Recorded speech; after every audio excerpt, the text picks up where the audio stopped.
There was a recent, I think it was last year, there was a study by the Suicide Prevention Center at OSU where of the students that were found to have had a mental illness, only about 26% of them sought out treatment, which I think is absolutely just really sad.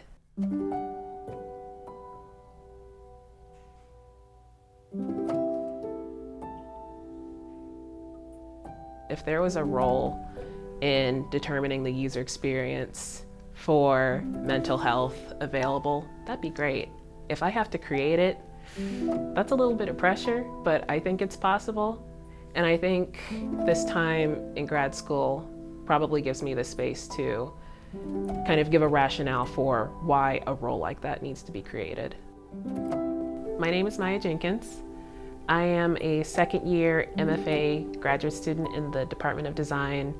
My area of research is in the evaluation and design of the student experience in relation to help seeking for mental health challenges. What I mainly want to do is incorporate the use of co-design, basically participatory design research methods in order to create a more ideal help-seeking experience for students who are in distress. I think it had to start with me realizing that I had a history of anxiety, depression, suicidal ideation, things like that. And I've had my own journey and it's worked out really well for me, but that's not the case for a lot of college students. All the resources are plentiful, but people aren't looking for them or have no way of accessing them, or they have an idea of what the experience is going to be like. And a lot of it is negative. A wicked problem is pretty much described as a problem with low visibility.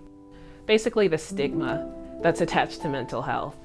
And I wanted to kind of see where my skill set could fit in solving these problems. I think it pretty much relates to all the things that we're kind of scared to talk about, like money and being sick or having a mental illness.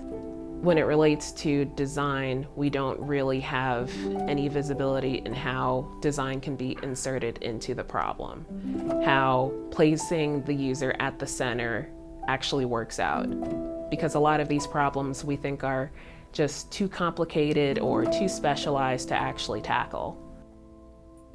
I wanted to kind of see where my skill set could fit in solving these problems. And it was kind of having to get into the mindset that, okay, there are opportunities for design and there are opportunities to be curious as it relates to mental health.